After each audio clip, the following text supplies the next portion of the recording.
Hi guys, so इस video में we are going to discuss a CPSC sample paper for tomorrow's marketing exam. Alright, so from product we are going to get a total of 9 questions, 6 questions of 1 mark each, and then 2 marks and 3 marks and 4 marks ka 1 question each. Right, so similarly all the 5 units have been given. A total of 45 questions will be there, out of which we have to answer 34 questions, and this will be for 50 marks. So the entire paper will be for 60 marks, right? So let's quickly move on to the general instructions. General instructions क्या बोलती है? So a total of 24 questions will be there, divided into two sections. Section A, which is for objective type, and section B will be for subjective type or long answer questions, right? Section A में 6 questions होते हैं. There is no negative marking. You have to do the question as per the instructions only. Then there are 18 questions in the subjective type questions. A candidate has to do any 11 questions. So here also it is very clearly stated that you have to do any 11 and not all 18 questions. So, alright, the very first question is, which of the following kinds of communication do students spend most time engaged in? Options are listening, speaking, reading, and writing. The answer is listening, जो option number A है. Then, which is the correct step to save a presentation? Um, So इसका answer will be option number B, file, save as. You have to enter the name of the file which you want to save it as, and then press or click as save. And जहाँ भी वो destination होगी वो save हो जाएगा, whatever you have selected the destination as. Then third is Malvika has a feeling of extreme social inhibition. Inhibition मतलब doubts basically, and inadequacy. What type of personality disorder this is? So this will be the options are dependent, avoidant, obsessive, and borderline. So the answer here is option number B, which is avoidant. Then Shruti wants to start a sweet shop. After speaking to some people in her area, she finds out that nobody sells quality sweets. She decides to make non-fried sweets. Which type of entrepreneurial attitude is in reflected by Shruti here? तो इसका answer आ जाएगा decisiveness, because she has made a decision कि पहले ऐसा नहीं था. कोई भी स्वीट शॉप जो कि बहुत ही हेल्दी हो, then she tried to open non fried वाली जो स्वीट्स हैं. तो ये क्या हो जाएगा? Decisiveness, that she made a decision to open such a new thing और venture. Which of the following is not a green job? तो इसका बेसिकली ऑप्शन है आपका energy consultant, urban cutter, clean car engineer, natural scientist. तो इसका answer है B, urban cutter. अगर आप रेफर करना चाहते हैं तो जो आपका CBSE स्टडी मटेरियल है उसमें ऑब्वियसली यूनिट नंबर 5 है, क्योंकि ये ग्रीन स्किल्स का चैप्टर है. पेज नंबर 66 टू 67 पे आपको इसका आंसर मिल जाएगा. So you can go and check there. 1 mark का ये क्वेश्चन है. Then last question is, of course अब 6 दिए हुए हैं, but you have to attempt any 4 out of these 6, right? So whatever question आपको जो भी अच्छे से आता हो आप वही अटेम्प्ट करेंगे. If you are aware of your own values, likes, dislikes, strengths and shortcomings as an individual, it denotes the fact that you are, अगर आपको अपने बारे में सब कुछ पता है, मतलब आपको अपने बारे में अवेयरनेस है बहुत अच्छे से, तो self confident, self control, self aware, self motivated. तो इसका आंसर सेल्फ अवेयर आ जाएगा, बिकॉज हम अवेयरनेस की ही बात कर रहे हैं. तो this is very very easy. तो अब हम बात कर लेते हैं नेक्स्ट, जो कि मार्केटिंग के ऑब्जेक्टिव टाइप क्वेश्चंस आएंगे. तो इसमें लिखा हुआ है हमें आंसर यानी 5 आउट ऑफ हो जाएगा, राइट? तो इसका आंसर हो जाएगा आपका product line, option number A, product line. क्योंकि रिलेटेड प्रोडक्ट्स की बात कर रहा है, manufactured by the same company. ये हम ऑलरेडी पढ़ चुके हैं कि जब एक ही कंपनी जो है रिलेटेड प्रोडक्ट्स बनाती है तो उसको हम प्रोडक्ट लाइन बोलते हैं. बेसिकली जो भी डिफरेंट डिफरेंट प्रोडक्ट्स वो लॉन्च कर रहा है.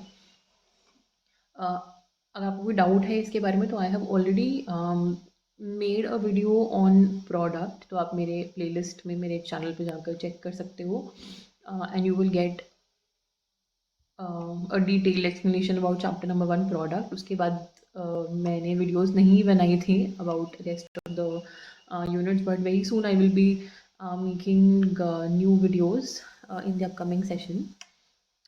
तो आ जाते हैं सेकेंड वाले क्वेश्चन पे. A musical troupe performs a stage concert on 2 consecutive days at the same venue for the same cost with the same members. However, their performance on the second day was far more superior and vibrant than on the first day. Identify which characteristic of services is highlighted. तो इसके अंदर हमने पढ़ा हुआ है कि जो services होती हैं वो बहुत ही हेट्रोजीनियस होती हैं या फिर बहुत ही अलग अलग होती हैं.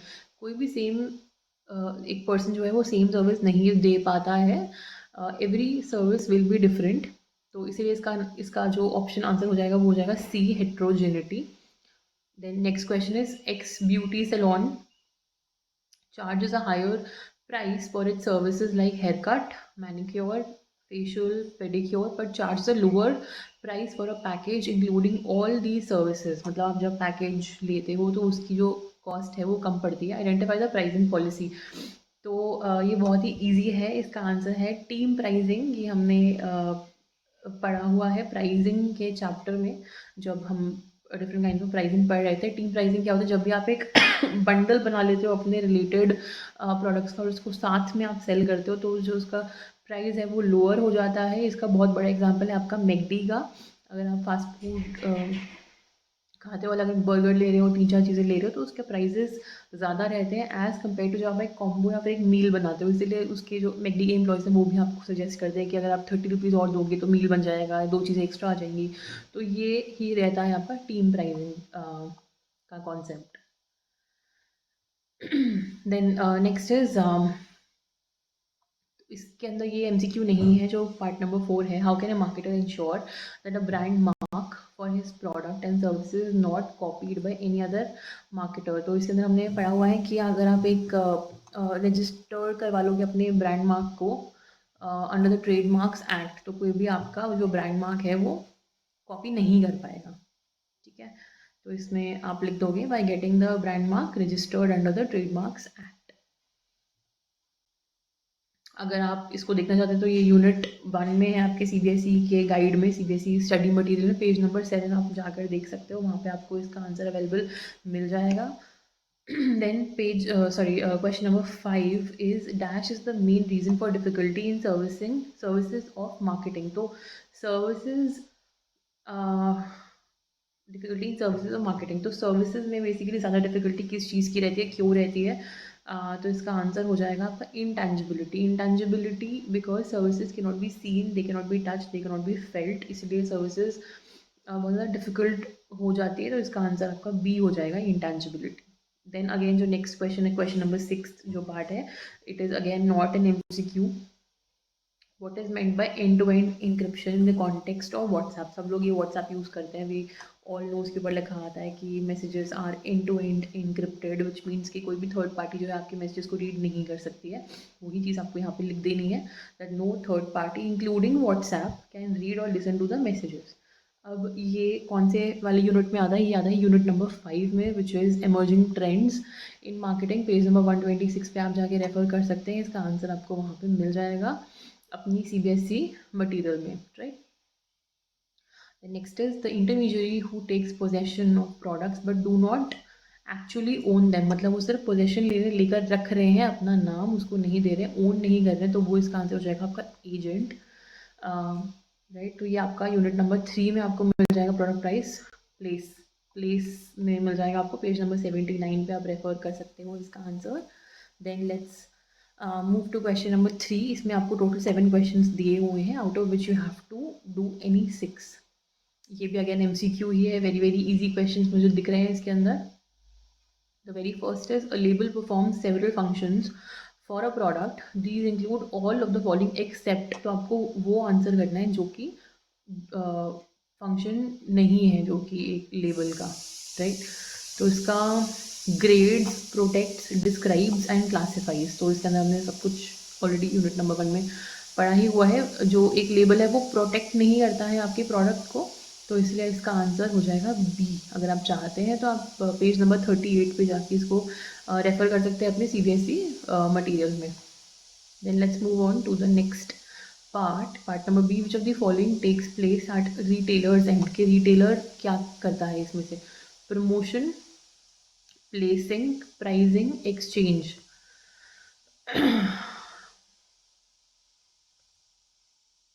ठीक है, तो प्रमोशन रिटेलर नहीं करता है, प्राइसिंग भी वो सेट नहीं करता है, प्लेस भी वो सेट नहीं करता है, तो एक्सचेंज डेफिनेटली जो है रिटेलर कर देता है। अगर आपको कोई प्रोडक्ट नहीं समझ में आया, अच्छा नहीं लगा, या there is some problem with the product, and he will be able to replace it या फिर exchange it for another product, another मतलब unit of the same product basically, है ना, तो वो एक्सचेंज का फंक्शन आ जाएगा इसके अंदर। Then state an example of hybrid sales promotion. अभी हाइब्रिड का मतलब क्या होता है? जब हम कॉम्बिनेशन बेसिकली बनाते हैं, तो इसमें आप लिख सकते हो promotion through trade fairs, right. Next is coffee is price differently by different hotels because buyers assign some values to each. This is an example of, अब क्योंकि बायर के माइंड में एक वैल्यू डिफर कर रही है उस पर्टिकुलर प्रोडक्ट की या फिर कॉफ़ी की, उस वजह से जो उसकी प्राइसिंग है वो डिफरेंट हो रही है। तो इसका आंसर हो जाएगा, क्योंकि परसेप्शन की बात हो रही है यहाँ पे, तो हमारे ऑप्शन में ही हमारे को आंसर दिख रहा है परसीव्ड वैल्यू प्राइसिंग, करेक्ट। तो ये हो जाएगा इसका answer. Then what is the full form of CRM? Very very easy, customer relationship management इसका आंसर हो जाता है। अगर आपको नहीं पता है तो आप पेज नंबर 99 पे जाके रेफर कर सकते हो अपने CBSE मटेरियल में। Next is one two one sequential is an example of which type of service. ये अगेन जो है यूनिट नंबर 5 का एक क्वेश्चन है। तो वन टू वन किस टाइप में होते हैं? सीक्वेंशियल, बेसिकली ये आपका काउंसलिंग हो जाएगा इसका आंसर, ठीक है। Which of the following is the overall goal of promotion mix? तो बेसिकली प्रमोशन आप क्यों करते हो? अपने कस्टमर को पर्सुएड करने के लिए आप करते हो कि आप मेरा जो प्रोडक्ट है वो बाय कर लो। तो इसमें जो आंसर है वो डी पार्ट हो जाएगा, to persuade the customer to buy, right. तो let's move to question number 4 very very quickly. I hope यहाँ तक जो भी हमने क्वेश्चन अभी तक डिस्कस करे हैं आपको कोई डाउट नहीं होगा। अगर कोई डाउट है तो प्लीज़ आप कमेंट कर सकते हो, and I will try to clarify your doubt, है ना, उसको डिस्कस कर सकते हैं हम। तो डेफिनेटली लीव अ कमेंट अगर आपको कोई डाउट है। अगर नहीं भी है तो डेफिनेटली आप जैसे जैसे हम डिस्कस कर रहे हैं अपने आंसर्स कमेंट बॉक्स में लिख सकते हो, सो दैट हम थोड़ा इंटरेक्ट कर सकें उसके ऊपर। Very quickly let's move on to question number 4। इसमें भी आपको दिया हुआ है कि एनी 5 करने आउट ऑफ टोटल 6, राइट। तो buying, selling and dash are part of the transactional function. तो एक ट्रांजैक्शनल फंक्शन क्या होता है? जिसके अंदर टू वे बेसिकली ट्रांजैक्शन होती है कि अगर आप कुछ बाय कर रहे हो तो in return for the product you have to pay money to the shopkeeper और टू द प्रोड्यूसर, राइट। तो ये आपका ट्रांजैक्शन हो जाता है। इसके अंदर हम बात करेंगे तो buying, selling and dash are the part of transactional function. तो इसके अंदर रिस्क आ जाते हैं, तो risk bearing will be the answer for this question. All of the following are true about price except. तो बोल रहे हैं कि 4 स्टेटमेंट आपको दी हुई है, इसमें से 3 ट्रू है, एक फॉल्स है। तो देख लेते हैं एक बारी। Price independent of other elements of marketing mix. Other elements of marketing mix क्या हो जाएगा? प्रोडक्ट, प्राइस, प्लेस, प्रमोशन, आपके एलिमेंट्स ऑफ मार्केटिंग मिक्स हो जाते हैं। तो बोल रहे हैं कि प्राइस इज इंडिपेंडेंट, मतलब कोई फर्क नहीं पड़ता प्राइस के ऊपर बाकी सारे एलिमेंट्स का। Let's see other statements also. Price is the monetary value of a product, ये ट्रू है। जो भी आपका प्रोडक्ट है उसकी जो भी वैल्यू है वो प्राइस ही होता है, उसके टर्म्स में ही हम उसको मेजर करते हैं, वैल्यू करते हैं। Price is most flexible tool in the marketing mix as compared to others. Yes, price is more flexible. Then price is marketing mix element which produces revenue. Definitely जो भी आप प्राइस चार्ज करते हो वो ही element है जो आपको पैसे कमा कर दे रहा है। तो again this statement is also true. जो स्टेटमेंट हमें फॉल्स लग रही है that will B part A which is price independent, क्योंकि हमने पढ़ा भी हुआ है इसके बारे में कि जो भी आपका प्रोडक्ट होता है, फीचर्स होते हैं, उसके बेसिस पे ही जो है हमारा प्राइस डिसाइड होता है। सेकेंडली, अगर आप कोई प्रमोशन कर रहे हो तो फॉर एग्जांपल एडवर्टाइजिंग है, तो एडवर्टाइजिंग का जो बहुत सारा खर्चा होता है that is to be borne by the person who is, या फिर कंज्यूमर, या फिर the person who is buying it, right. तो उस हिसाब से जो मेरा प्राइस है वो भी डिसाइड होता है। तो अगेन पार्ट ए हो जाएगा इसका आंसर। नेक्स्ट पार्ट पे आ जाते हैं, पार्ट नंबर 3 पे। In marketing dictionary SMM stands from for. तो इसका आंसर क्या हो जाएगा? Social media marketing. इसका ऑप्शन विल बी, थर्ड का answer will be option number B, right.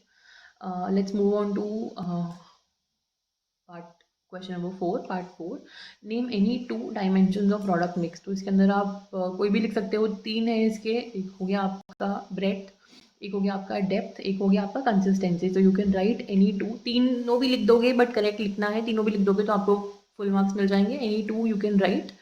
अगर कोई कन्फ्यूजन है you can refer to page number 12 of your CBSE material, उसके ऊपर आपको इसकी एक्सप्लेनेशन मिल जाएगी, राइट। तो ब्रेथ, डेप्थ एंड कंसिस्टेंसी इसका आंसर हो जाएगा। Next is, if a company wants to build a good corporate image, अब इमेज की बात हो रही है यहाँ पे, which of the following marketing communication mix tools it will probably use. तो जब भी इमेज की बात होती है हमें पता है कि यहाँ पे पब्लिक रिलेशन आ जाता है, तो answer will be C. The next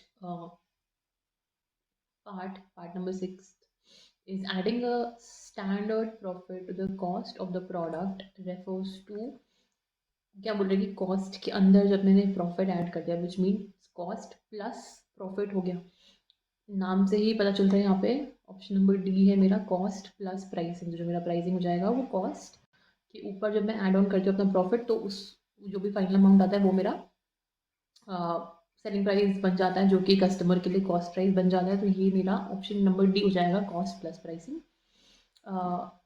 let's move to question number 5। Again ये भी जो है मेरा MCQ ही है, बिकॉज 30 मार्क्स के जो है मेरे MCQs आते हैं, तो which is very very easy to and useful to score good marks, right. तो क्वेश्चन नंबर 1, पार्ट नंबर 1 की बात करते हैं। Question number 5 part 1, place in 4 P's means the same as promotion, people, distribution, demand। तो इसका answer हो जाएगा आपका डिस्ट्रीब्यूशन, क्योंकि प्लेस के मीडियम के थ्रू ही हम डिस्ट्रीब्यूशन करते हैं ऑफ द प्रोडक्ट्स, राइट। तो option will be, answer will be option number C. Large number of people are averse. Averse का मतलब क्या होता है कि काइंड ऑफ ऑपोजिट, मतलब काइंड ऑफ डिसलाइक, एवर्स का मतलब हो जाता है यहाँ पे। large number of people dislike what? Newspaper advertising, cinema advertising, telemarketing or out of home advertising? तो इसका आंसर हो जाएगा telemarketing, because even when we also get calls, right, तो we get very very annoyed. Option number C is the answer for this. Then next is, place is an important part of the marketing mix because the consumer must be in the right place to buy the product. The product must be ready for the customers in the right place. Advertising should be in the right place. Customers to be at the right place and at the right time. The answer for this will be option number B, that the product must be ready for the consumers in the right place, that the product has to be ready and the customer just has to go and buy the product. So option B will be the correct answer for this. Mention any one quality of the 5th P of marketing. तो 5th P जो हमारा होता है वो होता है packaging. तो one quality you can write is that the packaging should be very very attractive. या फिर अट्रैक्टिव अपीयरेंस आप करके ऐसे करके लिख सकते हो इसका answer. Then next is, push strategy of promotion is more appropriate when. कि पुश मुझे कब करना चाहिए अपने प्रोडक्ट को थ्रू माय वेरियस इंटरमीडियरीज, तो मेरी पुश स्ट्रैटेजी हो जाती है. तो कब सबसे ज़्यादा अप्रोप्रिएट है, that there is no brand loyalty, कोई भी ब्रांड लॉयल्टी नहीं है towards my product from the customers end. Option 1 is this. B is, there is moderate brand loyalty, की थोड़ी बहुत है.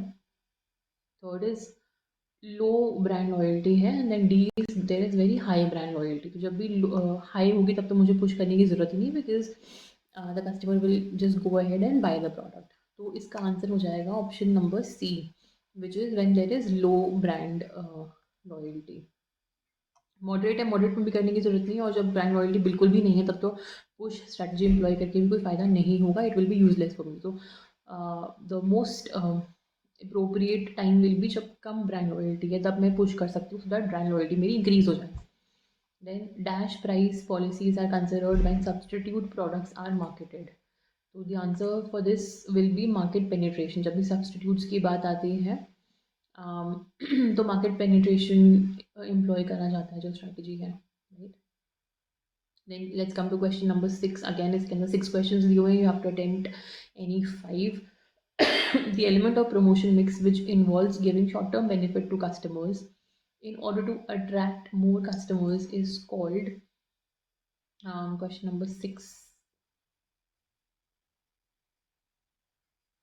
So the answer for this will be sales promotion. Next is concept of labeling and packaging and associated with which element of marketing mix.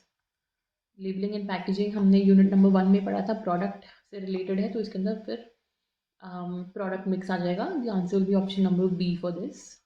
Part is a company is operating at a break even level of output producing 5000 units. उसने हमें BEP जो number of units है वो दिया हुआ है. तो selling price is 20 and variable cost is 15. The formula is BEP is equal to fixed cost divided by selling price into selling price minus variable cost. This is the formula. तो अगर मुझे अभी फिक्स्ड कॉस्ट निकालनी है तो BEP की जो quantity है उससे हम मल्टीप्लाई कर दूँगी selling price minus variable cost, which means 5000 multiplied by 20 minus 15, तो 5000 मल्टीप्लाइड बाय 5 हो जाएगा. So the answer will B 25,000 rupees will be the fixed cost. The answer will be part B for this, right? Then next part is part number 4. The price setting method which most closely corresponds to the concept of product positioning. The price setting method which corresponds to the concept of product positioning. तो positioning जब भी आ जाती है इसके अंदर हम perception की बात करते हैं. The answer for this should be point number 3, which is perceived value pricing. If you have a doubt regarding this, you can refer to page number 56 of your CBSE material. That is pricing का chapter है, उसके अंदर आपको ये confusion clear हो जाएगी. Page number 56 इसका answer मिल जाएगा आपको. Next is a company manufactures IVR products and sells through its own website to the customer. खुद वो मैन्युफैक्चर कर रही है, अपनी वेबसाइट से जो है वो सेल कर रही है. Which of the following channels of distribution is being used by the company. तो product retailer consumer is one chain, second is product consumer. अब उसमें लिखा हुआ है कि वो डायरेक्टली ही कर रही है, तो विच मीन्स कोई भी मिडिल मैन इसके अंदर इन्वॉल्व है ही नहीं. तो the answer for this should be part number B, which is producer directly to the consumer. Question में ही आपका आंसर लिखा हुआ, you just have to thoroughly read the question, right. चलो अभी लास्ट पार्ट पे आ जाते हैं ऑब्जेक्टिव टाइप क्वेश्चन के. Then we'll move on to the subjective type question. उसमें थोड़ा सा टाइम लग जाएगा. तो ABC Limited Company, manufacturer of electronic appliances, entered into a formal agreement with the distributors of products not to sell below the fixed price in any situation. कि fixed price से तो नीचे वो नहीं बेचेंगे, इसका उन्होंने अग्रीमेंट कर लिया. Identify the cost the concept of pricing stated here. तो इसके अंदर हमने पढ़ा हुआ है कि रीसेल प्राइस मेंटेनेंस करके एक कॉन्सेप्ट होता है. So the answer will B resale price maintenance. If you do not know कि कहाँ पे देखना है, पेज नंबर 62 पे आप जाके इसको रेफर कर सकते हो अपने CBSE मटेरियल के, राइट. सो अब बात कर लेते हैं सब्जेक्टिव टाइप क्वेश्चंस की. ये स्टार्ट हो रहा है आपका एम्प्लॉयबिलिटी स्किल से. अगेन ये 2 मार्क्स ईच के क्वेश्चंस हैं एंड 5 क्वेश्चंस दिए हैं जिसमें से any 3 you have to attempt. तो जो भी आपको बेस्ट आते होंगे आप वो अटेम्प्ट कर सकते हो. Self motivation is significant in building one's personality. Comment by giving any 2 points. तो इसमें आप इंपॉर्टेंस दे सकते हो सेल्फ मोटिवेशन की. इसमें आपने लिख दिया कि it increases individuals energy and activity, it directs an individual towards specific goals, it results in initiation and persistence of specific activities. ये 3 points मैंने आपको बताए हैं. तो any 2 you have to write because एक point का 1 mark है, तो 2 marks का है तो 2 points you have to write. Then next is an entrepreneur requires some underlying characteristics which result in superior performance in achievement of entrepreneurial goals. Explain any 2 such competencies. तो एक competency आप लिख सकते हो टेकिंग इनिशिएटिव, उसको explain कर दोगे कि initiative is about making the first move, जिससे कि एक्शन आप लेते हो. सेकेंड आप लिख सकते हो seeking and acting on the opportunity, कि आपने अपॉर्चुनिटी एक ढूंढी और उसके ऊपर एक्ट करा आपने, राइट. तो entrepreneur is always on the lookout for searching for opportunity and is ready to exploit it in the best interest. ये 2 पॉइंट्स तो मैंने आपको बताए हैं. Any other points which you think are right आप वो लिख सकते हो, that will be correct. You can refer to your CBSE study material, page number 44 आप देख सकते हो इस पे. There you will find the answer. This for 2 marks. तो any 2 points you have to write for this. Right. Then elucidate any 2 features of spreadsheet application. Excel की बात हो रही है यहाँ पे, तो कोई भी 2 features आपको बताने हैं. Let's discuss 2-3 फीचर्स ही हो. तो एक हो गया बिल्ट इन फीचर्स होते हैं कि उसके अंदर कैलकुलेटर होता है, तो कैलकुलेशन फास्टर हो जाती है, एक्यूरेट हो जाती है. This is one. देन आप लार्ज वॉल्यूम ऑफ डेटा को ईजिली हैंडल कर सकते हो, उसके ऊपर वर्क कर सकते हो. Then third is data can be exported to another software also, right. Then data can be easily represented in pictorial form, अगर आप उसको चार्ट्स ग्राफ से रिप्रेजेंट कर सकते हो. फॉर्मूले आर ऑटोमेटिकली रिकैलकुलेटेड, जैसे अगर आप वैल्यू जो है चेंज करते हो तो फॉर्मूला ऑलरेडी उसको बेसिकली रिकैलिब्रेट कर लेता है और फिर करेक्ट अपडेटेड आंसर आपको जो है दे देता है. तो any 2 you have to write for this.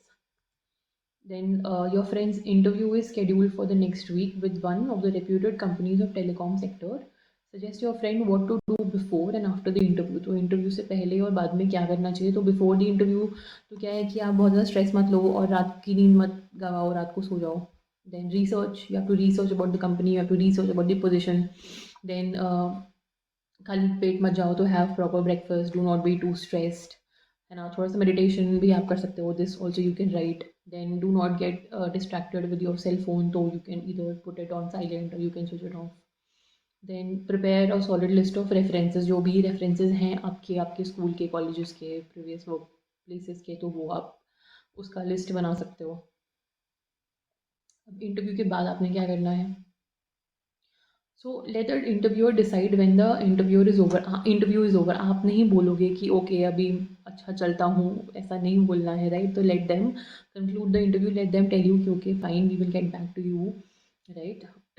But you can ask the interviewer कि कितने टाइम में they will give you a proper answer, या आप कब तक फॉलो अप कर सकते हो. तो this much you can do, this much you can ask them. एक थैंक यू नोट आप ड्रॉप कर सकते हो. थैंक यू ईमेल आप उनको जो है सेंड कर सकते हो कि thank you for giving me this opportunity, for taking my interview and I am looking forward to working with you, या फिर hopefully I will receive an early या फिर प्रॉम्प्ट रिप्लाई, वो आप लिख सकते हो. Then create a list of items that you did well and you like to improve on. तो खुद को एक आप सेल्फ एनालिसिस करो कि मेरा इंटरव्यू कैसा रहा था, मैंने कैसे परफॉर्म करा, इन वॉट वेज मैं उसको बेटर कर सकता था, right. So that future opportunities के लिए that will be helpful for you, right. तो 4 पॉइंट्स आपने लिखने हैं, 2 marks का ये क्वेश्चन है. Then elucidate any 4 steps to make home toxin free. Okay, इसमें आप लिख सकते हो कि प्लास्टिक फूड पैकेजिंग को अवॉइड करना है. Then non toxic cleaning and washing product, natural products जो हैं आप यूज़ कर सकते हो for cleaning your house, washing your clothes, washing your floors. Purchase furniture, जो टॉक्सिन फ्री फर्नीचर होता है वो आप परचेज कर सकते हो. नॉन स्टिक कुकवेयर आप मत यूज़ करो. तो these are a few points, right. So now let's see marketing related questions जो हैं अभी वो देख लेते हैं. What do you understand by the push and pull strategies of promotion mix. Already मैंने आपको बता ही दिया है कि पुश स्ट्रैटेजी जो होती है वो क्यों होती है. द स्ट्रैटेजी बेसिकली क्या होती है, मोटिवेट करने के लिए होती है. पर्सुएड द इंटरमीडिएट, बेसिकली कि आप जो प्रोडक्ट है उसको आगे सेल करो टुवर्ड्स द कस्टमर्स. इसके अंदर पर्सनल सेलिंग बहुत ज़्यादा इन्वॉल्व होती है from the point of view of intermediates. वो ज़्यादा जो है पर्सनल सेलिंग करते हैं. एडवर्टाइजिंग बहुत ज़्यादा करी जाती है इसके अंदर. पुल स्ट्रैटेजी होती है कि जब बायर जो है वो पुल करता है अपने साइड से, ठीक है. It emphasises on the consumers. If the customer demands particular good from the retailer and the retailer want the same from the wholesalers and the wholesalers in turn asking the manufacturer, जो ये chain है फिर उल्टी चलती है, customer then retailer then manufacturer then wholesaler then manufacturer, ऐसे करके जो है ये चेंज आती है. तो पुल जो आता है वो कस्टमर के साइड से आता है, जो पुश होता है वो आपके फर्म के साइड से या प्रोड्यूसर के साइड से जो है पुश करा जाता है. Then distinguish between skimming pricing and penetration pricing policy on any 2 basis. तो जब भी आपके पास में डिस्टिंक्शन का क्वेश्चन आता है, हमेशा आप एक टैबुलर फॉर्म में उसको अटेम्प्ट करोगे. तो आप दो बेसिस ले सकते हो इसके अंदर कि एक तो प्राइस ले लिया, एक ऑब्जेक्टिव ले लिया। तो जो भी स्किमिंग प्राइसिंग पॉलिसी होती है उसका ऑब्जेक्टिव क्या होता है कि इनिशियल इन्वेस्टमेंट को कवर करना है। तो स्किमिंग में बहुत जो प्राइस होते हैं इनिशियली बहुत हाई होते हैं, आगे जाके थोड़ा बहुत कम हो जाता है। मेरा पेनिट्रेशन में क्या होता है कि बिकॉज मुझे जो है मार्केट को ज़्यादा कवर करना है, तो इनिशियली जो मेरा कैप्चर करना है, जो मेरा जो इनिशियली जो प्राइस रहता है वो कम रहता है। तो ऑब्जेक्टिव स्कीमिंग का क्या हो जाएगा कि मुझे अपनी इन्वेस्टमेंट को रिकवर करना है, और पेनिट्रेशन का हो जाएगा कि मुझे अपनी मार्केट शेयर को कैप्चर करना है। देन अगर हम प्राइस की बात करते हैं तो हायर प्राइस हो जाएगा आपका स्कीमिंग में, और पेनिट्रेशन में हो जाएगा कि कंपेरेटिव से भी कम प्राइस पे जो है मैं अपने प्रोडक्ट को प्राइस करती हूँ। ठीक है, तो 2 मार्क्स का है, तो लिखा भी हुआ है यहाँ पे क्वेश्चन में कि 2 बेसिस पे आपको करना है, तो एनी 2 बेसिस पे you can do this distinction. Then online marketing creates many opportunities and challenges to grow. In the light of the above statement, explain any two challenges faced by the marketers in online marketing। इसके मतलब challenges या फिर disadvantages की हम बात कर सकते हैं ऑनलाइन मार्केटिंग की। वेरी वेरी easy points हैं इसके। हम 2 पॉइंट्स 3 पॉइंट्स डिस्कस करेंगे यहाँ पे। Any two you can right, but सिर्फ लिखना नहीं है, उसको एक्सप्लेन भी करना है आगे जाकर। तो एक तो हो गया कि इम्पर्सनल हो गया, बहुत ही पर्सनल नहीं है, बिल्कुल भी पर्सनल नहीं है ना। तो that is one point. Then comparative बहुत ज़्यादा है, क्योंकि जो आप ऑनलाइन मार्केटिंग कर रहे हो वैसे ही आपके कंपेटिटर्स भी कर रहे हैं और फर्म्स भी कर रहे हैं। तो जो कस्टमर है उसके पास इतना टाइम और कंसंट्रेशन पावर नहीं है कि सिर्फ और सिर्फ आपके ऊपर वो ध्यान दे सके। ठीक है, अगेन अटेंशन वाला पॉइंट, तो इसी पॉइंट का आप दो में स्प्लिट कर सकते हो। एक हो जाएगा आपका इम्पर्सनल, एक हो जाएगा आपका कंपेरेटिव, और एक हो जाएगा कि catching the attention of the customer is very very difficult. ठीक है, क्योंकि नंबर ऑफ बिजनेसेस जो है ऑनलाइन मार्केटिंग करने वाले वो बहुत ज़्यादा हैं। Then organize the following products under different categories of consumer goods by preparing a flow chart। अभी flow chart वाला जो क्वेश्चन आया है, तो आपको बेसिकली लिस्ट करना है कि कंज्यूमर गुड्स जो हैं किस किस टाइप के होते हैं।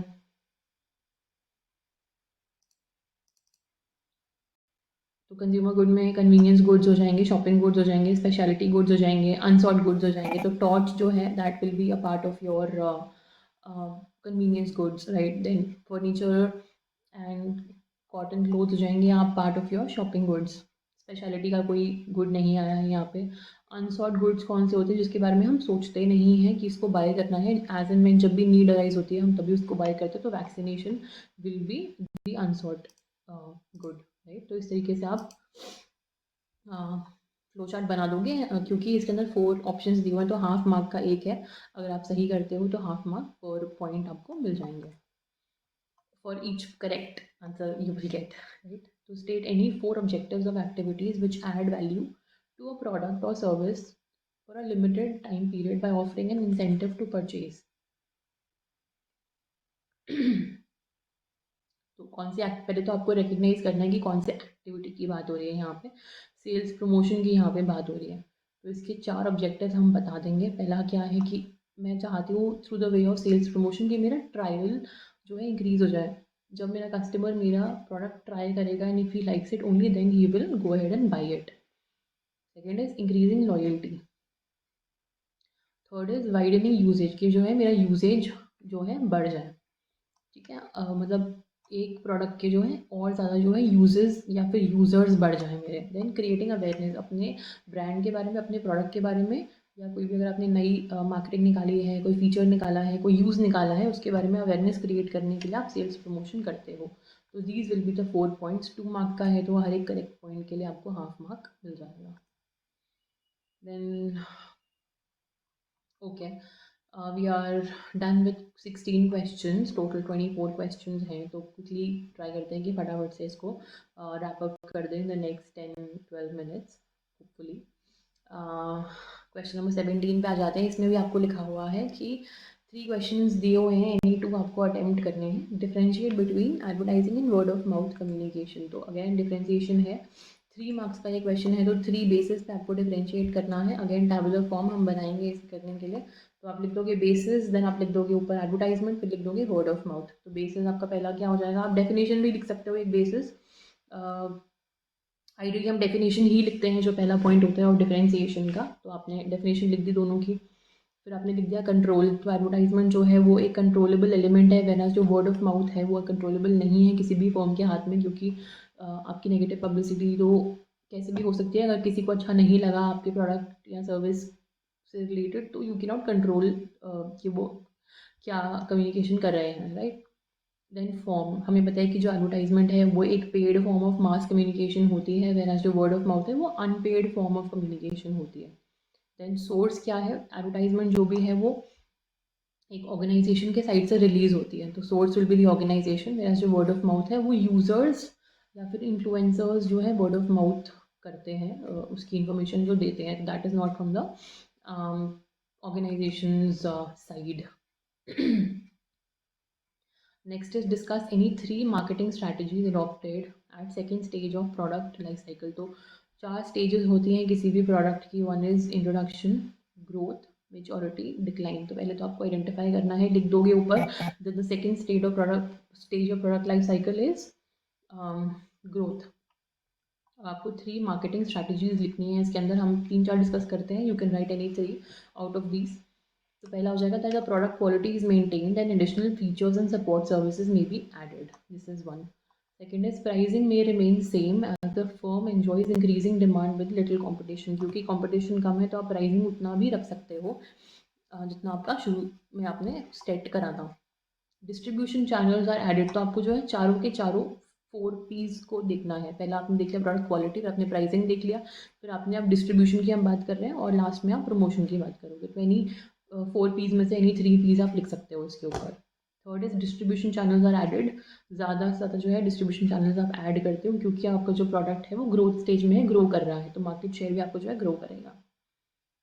Production is aimed at a broader audience, तो क्योंकि जो मेरा ऑडियंस है वो बढ़ रहा है, तो मेरा जो प्रमोशन है वो भी जो है एक ब्रॉडर ऑडियंस की तरफ मैं केटर करूँगी। तो these will be the 4 strategies. Then next is examine the role of middleman who deals on the large scale in the modern business. तो मिडलमैन की बात हो रही है where they are dealing on a large scale. तो basically functions वो पूछ रहा है इनडायरेक्टली इस क्वेश्चन में, तो हम functions perform by wholesaler and wholesaler के बारे में बात कर लेंगे यहाँ पे। तो पहला हो गया आपका बाइंग एंड सेलिंग, ये 3 मार्क्स का है, तो any 3 points you can write. Wholesaler क्या करता है, बाइंग एंड सेलिंग उसका एक फंक्शन हो गया।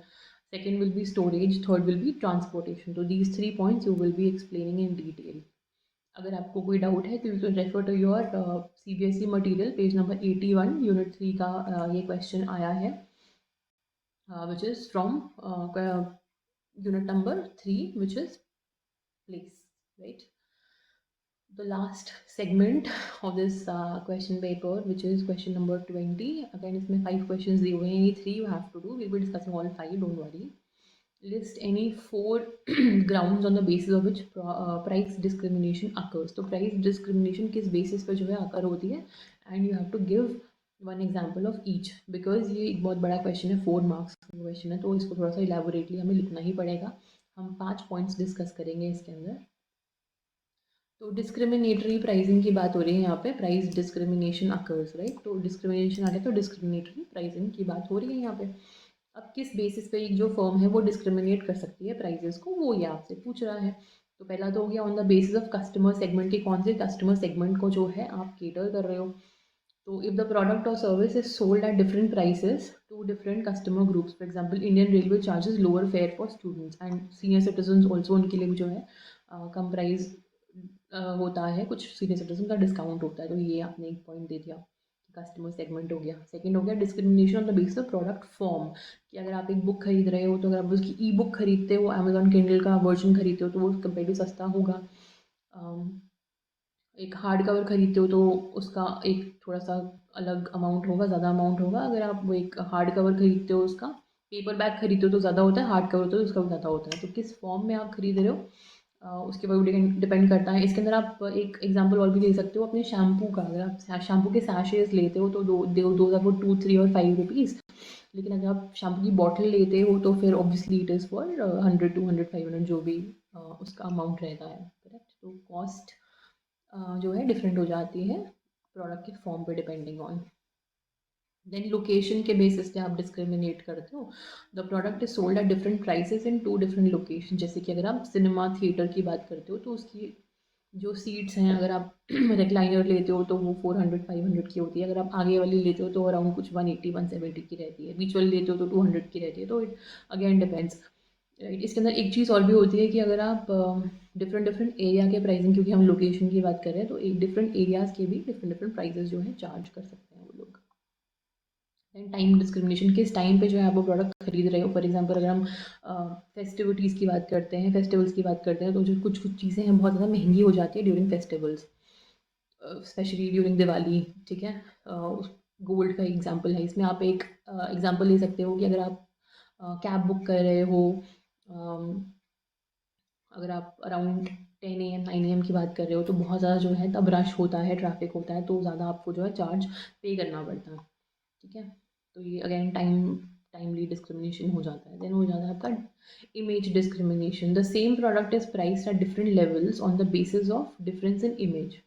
For example, a perfume company may price its perfume at 500 rupees each in an ordinary bottle, या फिर 1000 in fancy bottle, ठीक है। इसमें ही आप एक पानी का भी एग्जांपल ले सकते हो कि 20 रुपए की भी एक्वाफिना की या किनले की बॉटल आती है, विच इज़ वो 20 रुपीज़, लेकिन अगर आप किसी और ब्रांड की लेते हो तो 150 180 की भी आती है। तो अगेन वो it depends on the image, ठीक है। 4 मार्क्स का क्वेश्चन है, तो half mark for the point कि आपने सही पॉइंट बोला है, ना half mark for the explanation. Correct कर दोगे तो 1 पॉइंट के आपको 1 मार्क्स मिल जाएंगे, total 4 points you have to write in this. Okay, question number 21 की बात कर रहे हैं। Online marketing means hassle free marketing, justify the statement. अब देखो इसने क्या करा है, यहाँ पे ऑनलाइन मार्केटिंग का एक पॉइंट लिख दिया which is to its advantage. Same question paper में ही ऑनलाइन मार्केटिंग की डिसएडवांटेजेस भी आ गई हैं, एडवांटेजेस भी आ गई हैं। तो यहाँ पे अब आपको 4 पॉइंट देने ऑनलाइन मार्केटिंग के एडवांटेजेस को स्टेट एंड एक्सप्लेन करते हुए। Very very easy question again, unit number 5 से आया है ये, इमर्जिंग ट्रेंड से। तो पहला हो जाएगा आपका brand awareness, then measuring the impact, then acquiring valuable customers. Fourth point will be using of analytics, कि analytics का यूज़ करके जो है आप एक्सपीरियंस को बेटर करा सकते हो, अपने कस्टमर्स को एनालाइज भी कर सकते हो, उनके प्रेफरेंसेस को। देन बेटर मीडियम, क्योंकि ऑनलाइन है तो एक मीडियम जो है बेटर है, वो टाइम सेविंग भी है और कॉस्ट इफेक्टिव भी है, ठीक है। इसके अंदर आप क्या क्या कर सकते हो, ईमेल मार्केटिंग आ गया आपका, ऑनलाइन एडवर्टाइजिंग आ गया, मोबाइल मार्केटिंग आ गया। Then customer analysis, another 1 point. हमने 6 पॉइंट्स डिस्कस करे हैं, any 4 you can learn and write. I would suggest कि एटलीस्ट आप 5 to 6 पॉइंट्स याद करो, बिकॉज समटाइम्स आप भूल भी सकते हो एग्जाम में पहुँच कर। Products have their own identity and personality. Most of the users associate meaning with products which give them satisfaction. A customer never just purchases a core product but also needs much more than the basic element of the product. Describe the other components of the product which contribute to making the total product offering. Explain with the help of any 4 examples. क्या पूछ रहे हो इसके अंदर, components of the product. बहुत important है कि आप रिकग्नाइज करोगे कि वो पूछ क्या रहा है। यूनिट नंबर 1 से आया हुआ है ये। तो कंपोनेंट आपने लिख दिया एसोसिएटेड फीचर्स, उसके आपने डिस्क्राइब कर दिया, फिर आपने एग्जांपल दे दिया कि जैसे फ्रेग्रेंस हो गया, मॉइस्चराइजिंग एबिलिटी हो गया, सोप की अगर हम बात करते हैं तो कलर हो गया, ठीक है। Then next will be the brand name, तो उस सोप का बेसिकली नाम क्या है, तो आप एक्सप्लेन करोगे पहले कि name, term, symbol, sign, design जो भी है, राइट। ट्रेडमार्क वाला पॉइंट भी आप इसके अंदर मेंशन कर दोगे। फिर आता है आपका लोगो, तो brand mark, symbol, picture that help in the identification of the product, ये हमारा लोगो करता है, ठीक है। जैसे कि image of a pigeon is a logo of Dove soap, right. तो सोप की बात हो रही तो सोप से रिलेटेड ही एग्जाम्पल्स हम देंगे इसके अंदर। देन पैकेजिंग, पैकेजिंग बेसिकली आपकी प्रोडक्ट को जो है प्रोटेक्ट करती है और इट ऑल्सो प्रोमोट्स, है ना। पैकेजिंग को हम एक सेकेंडरी सेल्समैन भी बोलते हैं, because it serves as a promotional tool. Then last will be label. So label is part and parcel of the package. It includes written information about the product, specifying its features, composition and performance. So this you will write. इसका कोई example अगर नहीं है तो आप नहीं दोगे, जहाँ पे भी एग्जाम्पल लागू होता है वो आप दे दोगे, ठीक है। तो we have discussed 4-5 points. Out of this you have to write any 4. Next, question number 23 is, you are a leading manufacturer of fully automatic washing machine. Explain the factors that will guide you in selecting the route to sell your washing machine. The product and the company are to be focused. 2+2 marks का है, दो 4 points आपको लिखने हैं. Factors pertaining to product, product और company से related है, तो पहले प्रोडक्ट की बात कर लेते हैं कि प्राइस ऑफ द प्रोडक्ट क्या है, पेरिशेबिलिटी, साइज एंड वेट, इसको एक्सप्लेन कर देंगे हम आगे. टेक्निकल नेचर क्या है उसकी. Then goods made to order, कि मेड टू ऑर्डर है वो या फिर नहीं है. आफ्टर सेल सर्विस अगर आपको मिल रही है, क्योंकि यहाँ पे वॉशिंग मशीन की बात हो रही है, तो आप ऑब्वियसली आफ्टर सेल सर्विस उसकी मिलती ही मिलती है. Then any two you have to write with explanation. अगर हम कंपनी की बात करते हैं, इसमें क्या हो जाएगा कि लेवल ऑफ प्रोडक्शन कितना है, कंपनी का लार्ज स्केल प्रोडक्शन है या फिर स्मॉल स्केल है. Then financial resources of the company क्या है, स्ट्रॉन्गर फाइनेंशियल पॉइंट है उसका, मिडिल मैन कितने हैं, डिस्ट्रीब्यूशन चैनल्स उसके कितने हैं. Then managerial competence and experience की कितना, जो उसकी मैनेजमेंट है कितनी एक्सपीरियंस्ड है इस पर्टिकुलर इंडस्ट्री के अंदर, इस पर्टिकुलर प्रोडक्ट के लिए. The new manufacturers in the beginning remain more dependent on the middle man for selling, अपने आप से वो ज़्यादा कर नहीं पाते हैं. 22 points you will write, 2 each, तो फिर 4 पॉइंट्स का 4 मार्क्स हो जाएगा आपका. Last question now, explain the meaning and role of public relation and sponsorship. तो पब्लिक रिलेशन पहले एक्सप्लेन कर देंगे 2 मार्क्स के अकॉर्डिंगली. देन स्पॉन्सरशिप हम एक्सप्लेन कर देंगे, 2 मार्क्स ईच का है. In your CBSE material 98 page number पे आपको इसकी एक्सप्लेनेशन मिल जाएगी. So this is my inputs about the CBSE sample paper. बहुत ज़्यादा मुश्किल नहीं है. देयर आर सर्टेन क्वेश्चन जो कि थोड़े से ट्रिकी हैं, बट अगर आप उसको अच्छे से पढ़ोगे तो बहुत मुश्किल आपको नहीं लगेगा and you will be able to answer it very very easily. 60 marks का पेपर है, टोटल 24 क्वेश्चंस हैं इसके अंदर. तो out of which how many we have to attempt, 24 question. Candidate has to answer 17 questions. तो 7 क्वेश्चंस आप उसको skip कर सकते हो. 17 questions in the time of 3 hours. I think it is a very good deal. अगर आपने अभी तक आपका सिलेबस कंप्लीट नहीं हुआ है तो it is okay. I think now you can think about just going through the question. जितने ज़्यादा आप क्वेश्चन रिवाइज करोगे, CBSE सैम्पल पेपर एक बार जो हमने अभी डिस्कस करा है उसको अच्छे से एनालाइज करो, उसको समझो, look at the answers, how the answers are written in the CBSE marking scheme. उस हिसाब से आप उसको एनालाइज करो, क्योंकि उस हिसाब से आप लिखोगे तो उसके हर पॉइंट्स के मार्क्स होते हैं. अगर आपने पॉइंट लिखा है तो उसका हाफ मार्क है, उसकी एक्सप्लेनेशन दी है तो उसका हाफ मार्क है, दैट मेक्स 1 मार्क. ठीक है. प्रेजेंटेशन को आपको बहुत अच्छे से लिखना है, अच्छे से एक्सप्लेन करना है, नीट एंड क्लीन करना है, अंडरलाइन हो सके तो करना है. ठीक है. एक सीक्वेंस में आपको जो है आंसर्स को अटेम्प्ट करना है. So these are certain points which are very very important to be kept in mind. Also one more point is कि क्योंकि कोई नेगेटिव मार्किंग नहीं है एंड ऑफ द पेपर. अगर आपको लगता है कि ठीक है, let me guess the answer, तो definitely do that, because there is no negative marking. तो मार्क्स तो नहीं कटेंगे definitely, right. So with this, I think I'm going to end the video, and all the best to all of those who are appearing tomorrow for the exam.